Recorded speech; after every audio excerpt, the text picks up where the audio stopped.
وہ 2 اکتوبر 1187 کی تاریخ اور جمعے کا دن تھا جب دنیا کے مذہبی دارالحکومت اور سب سے متنازع سمجھے جانے والے شہر یروشلم میں تقریباً 9 دہائیوں کے وقفے کے بعد سلطان صلاح الدین ایوبی کی قیادت میں ایک بار پھر مسلمانوں کی حکمرانی کا دور شروع ہوا تھا۔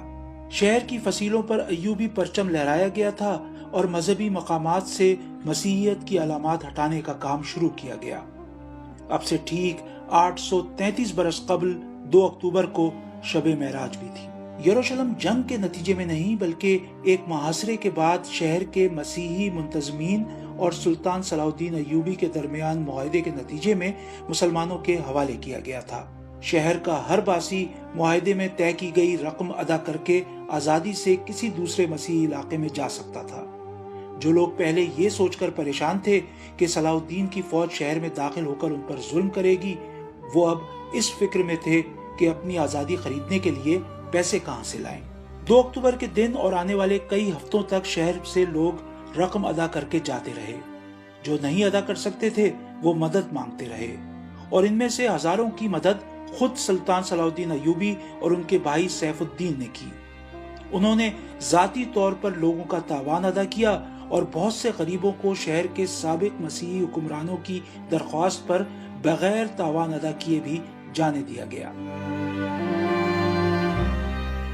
مورخ جوناتھن فلپس نے سلطان صلاح الدین کی زندگی پر اپنی کتاب the life and legend of Sultan Salahuddin میں لکھا ہے کہ یروشلم کے مسیحی شہریوں کو کچھ ایسا دیکھنے کو نہیں ملا جس کی وہ توقع کر رہے تھے۔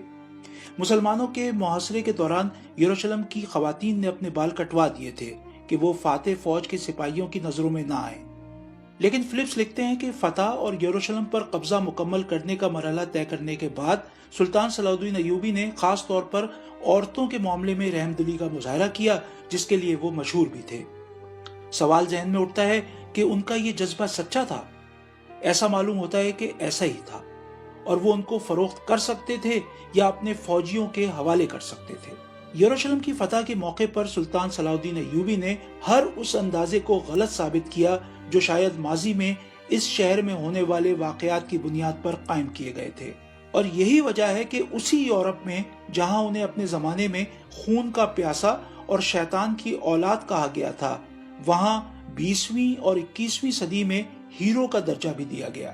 یہ وہی یروشلم تھا جس کی سن 1099 میں فتح کے بعد صلیبیوں کی یروشلم میں داخلے کے موقع پر یہاں ہر طرف لاشیں تھیں، اور مرد، عورتیں اور بچے کوئی فاتحین کی تلواروں سے محفوظ نہیں تھا۔ مصنف جسٹن ماروی کی کتاب کا نام ہے اسلامی سلطنتیں، 15 شہر جو ایک تہذیب کو بیان کرتے ہیں۔ انہوں نے اپنی اس کتاب میں یروشلم کے بارے میں چیپٹر میں مسیحی ذرائع کا حوالہ دیتے ہوئے صلیبیوں کی فتح کے بعد شہر کے مناظر بیان کیے ہیں۔ انہوں نے صلیبیوں کے رویے کی مثال کے طور پر ان کے ایک عہدیدار کا بیان یوں نقل کیا: زبردست مناظر تھے، ہمارے فوجیوں نے دشمنوں کے سر قلم کر دیے، کچھ کو زیادہ تکلیف دینے کے لیے آگ میں جھونکا گیا، گلیوں میں سروں، کٹے ہوئے پیروں اور ہاتھوں کے ڈھیر تھے۔ سلطان صلاح الدین ایوبی کا چیلنج یروشلم کی فتح پر ختم نہیں ہوا، بلکہ انہیں اندازہ تھا کہ اب مسیحی دنیا جس میں یروشلم جیسے مقدس شہر کے ہاتھ سے نکلنے کی خبر بجلی بن کے گری ہوگی، اس کو واپس حاصل کرنے کی کوشش کرے گی۔ سن 1187 میں یروشلم کی فتح سے لے کر تیسری صلیبی جنگ میں اس کے کامیاب دفاع کا چیپٹر تقریباً 5 برسوں پر محیط ہے۔ وہ صلیبی جنگ جس میں مغربی یورپ کے بڑے بڑے بادشاہ خود شریک ہوئے، اور یورپ بھر سے لوگوں کو جنگ میں شرکت پر مائل کرنے کے لیے سلطان صلاح الدین ایوبی کی بدترین شبیہ پیش کی گئی۔ لیکن جنگ کے لیے آنے والے نہ صرف یروشلم حاصل کرنے میں ناکام رہے، بلکہ سلطان کی ایک مختلف تصویر لے کر واپس گئے، جو تمام پروپیگنڈے کے باوجود آج تک قائم ہے۔ مثال کے طور پر اسی اکتوبر میں ناروے میں سلاڈن ڈے، یوم صلاح الدین منایا جاتا ہے۔ B B C Urdu service نے ناروے کے ایک ادارے ہاؤس آف لٹریچر سے رابطہ کیا جو سن 2009 سے بین الاقوامی سلاڈن ڈے منا رہا ہے۔ ان سے پوچھا کہ ناروے میں کسی کو صلاح الدین ڈے منانے کا خیال کیسے آیا۔ اس ادارے کی رکن اور صلاح الدین ڈے کی کیوریٹر اشلت لاپے گارد لاہن نے بتایا کہ اس خیال کا پہلی بار اظہار سن 2008 میں ناروے کے قومی شاعر ہینرک ویرگے لین کی 200 سالہ تقریبات کے دوران کیا گیا تھا۔